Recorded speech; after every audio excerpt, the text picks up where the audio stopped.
all y'all kids, y'all gotta keep, trying to be great, trying to strive to be better, and I want to be an example for y'all. I'm gonna make sure that I do my part, and I'm gonna come September 23rd. Shakur Stevenson, the undefeated 18-0 with 9 wins by the way of knockout, the WBC WBO super featherweight champion. You already know what it is. He will be fighting Robson Canseco on the 23rd of September, live from his hometown. I want to focus in, live from his hometown. I don't want this to go over anybody's heads. Shakur Stevenson has made it very clear, he's dedicating, this fight, to, the young kids in Newark, New Jersey. People from Jersey, they might call it Newark, other people might call it Newark, everybody got their own way of phrasing Newark, New Jersey, but me, being from New York, who hasn't took a trip out to Jersey, I actually had my cousin, she had moved out to Newark, and I was out there. Newark is lit, man. I ain't gonna front. It's a good town, but I mean, at the end of the day, man, it's definitely treacherous, just like any other town in the inner city, so it's good that Shakur Stevenson is becoming a beacon, for that community. You hear it, a lot of kids say, shout out to Shakur Stevenson putting Newark on the map. He's definitely representing. The last time Shakur, fought in his hometown in New Jersey, he definitely did get a knockout victory. It was a spectacular performance. Can we be due for another encounter? For another situation where he knocks out Robson Canseco. He did get that win over Alberto Guevara, back in 2009. That was the last time he fought at the Prudential Center. So if we in for anything in store, we could see another knockout in front of his hometown. And like I said, everybody will be there, waiting to see it. He's gonna have the building in the palm of his hand. Shout out to Top Rank, Top Rank Boxing. They're gonna shut it down for Shakur Stevenson. At the press conference, he continues to let people know it's about the kids.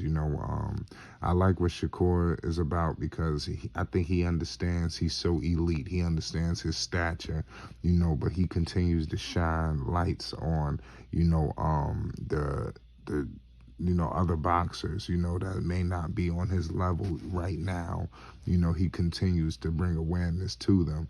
He went up to the podium, and before he can even speak about himself, he had to acknowledge the people who was behind him, who possibly didn't get that look, who may need that recognition.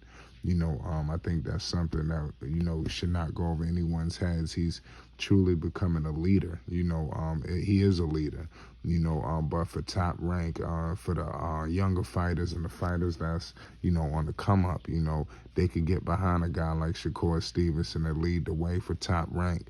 This guy has superstar potential just written all over him. He's a superstar already. I'm talking about when you discussing who could be the next Floyd Mayweather, the next great, he's definitely in the conversation. There's so many, fighters vying, for that imaginary brass ring, if I may say that.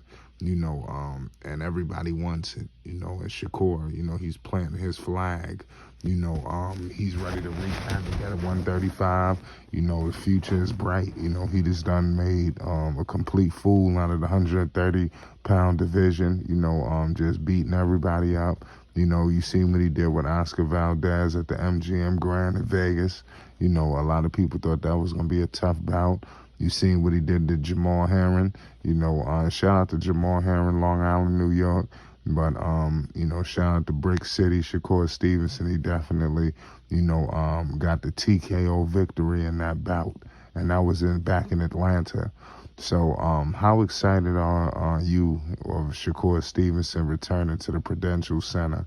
How important, is it for Shakur to really electrify the building? I believe that Robson, doesn't really have a shot. Mind you, Robson Canseco, this guy, he has a very long, extensive background as well. He's much older than Shakur Stevenson. He's almost 10 years older. He's age 33. And then he's got 17 wins. He took a loss. Just one loss. So that's why I said people might feel confident in Robson Canseco to think that maybe this should be a tougher bout than maybe the critics may think. But to be honest with you, you can't hit what you can't touch. And Shakur Stevenson is going to prove to be just a little too much, for them to deal with. It's just something that we just got to point out, man. Shakur is too defensive oriented, to, really sustain, just to make it just hard for him. Shakur is going to figure this out. It seems like he's just boxing at a different level. He stated on various interviews like he's really mastering the art of hitting and not getting hit, and he's trying to do that, better than anybody. Floyd Mayweather, he really laid the blueprint, out for young fighters. When he states the name of the game is hit without getting hit. And they spoke about fighters' longevity, not only while they're boxing, but even after boxing. So these fighters are very cognizant of that, to make sure they don't suffer too much head traumas. You don't want to get hit repeatedly, 100 times in the face. Is no telling where you may be years from now. But Shakur is a master in that, just like the other fighters are. And like I said, he's a leader for Top Rank, But nonetheless, man, Shakur Stevenson is dedicating this win and this fight and this win. I'm just going to point it out as a win early because I just think Shakur is just not going to lose in his hometown. Can Canseco bring the fight to him? I think this is going to be it could be nice. It's up to Shakur how he want it to be. If he wanted to be competitive, it could be competitive. If he wanted to be a landslide, it could be a landslide. I think back at home at the Prudential Center live in Newark, New Jersey, with the whole state of Jersey on his back, I think he goes in trying to knock out Canseco, really put the beating on him, putting the heat on him fast, and early, and just using his defense and elusiveness to really get out the way. Be on the lookout for Shakur Stevenson, man. This is going to be a great bout. Boxing ain't never went nowhere, but I'm telling you, it couldn't get no better than it is right now. The future is just shining bright. It's Flight Sports TV. Salute to Newark, New Jersey. Salute to Brick City. Salute to everybody repping New Jersey, man. We appreciate y'all for tuning in with us, man. It's Flight Sports TV. You already know what it is. Hit that like button and most definitely hit that subscribe button. If you want to support, it'll be a link in the description box below this video. It's Flight Sports TV.